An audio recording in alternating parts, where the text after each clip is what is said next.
Please. আপনার ধরেন হাসিনা তো স্বৈরাচার ছিল, ইভেন হাসিনাও কিন্তু সে একা স্বৈরাচার না। পৃথিবীর কোন স্বৈরাচারী একা থাকে না, তার কিছু একটা সিলেক্টরেট থাকে, তার কিছু হেন্সম্যান থাকে।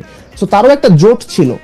আমি যেটা বলতে চাচ্ছি, দেখেন বিএনপির ইনফর্মাল ফর্মাল একটা জোট আছে, জামাতের সেই জোটটা কি? এবং ধরেন জামাতের পক্ষে কথা শুধু জামাত বলে। আগে তো ধরেন শাহ আব্দুল হান্নানের মতন সিভিল সোসাইটির একজন দুইজন ছিলেন, এখন সেই শাহ আব্দুল হান্নানটাও জামাতের নেই। সো জামাতের যে প্রবলেমটা, সে কোনো কোয়ালিশন করতে পারছে না, সে কোনো কোয়ালিশন পার্টনার খুঁজে পাচ্ছে না, এই জন্য সে নিজেকে সবখান থেকে এলিয়েনেটেড ফিল করছে। এটা যতটা না ফিল আমি বলবো তার চেয়ে বেশি এটা হচ্ছে তার নিজস্ব মিকিং, ওকে সে ওকে নিজেই এটা করেছে। ওকে, আমি একটু প্রশ্নটা করে রাখি। আপনি জামাতকে বলছেন জামাতের মধ্যে আপনি অনেক রিজিডিটি দেখেন, কিন্তু আমি জামাতের মধ্যে সবচেয়ে ফ্লেক্সিবিলিটি দেখি। কারণ জামাতের নেতাদের সঙ্গে যখন কথা বলি, তারা পাবলিক মিটিংয়েও এটা বলেন, এবং আমাদের সাথে সাক্ষাৎকার দেওয়ার সময়, ইন্টারভিউ দেওয়ার সময় তো তারা বলেনি যে জামায়াতে ইসলামী বিভিন্ন সময় বিভিন্ন রাজনৈতিক দলের সাথে বিভিন্ন ধরনের জোট করেছে, একসঙ্গে পথে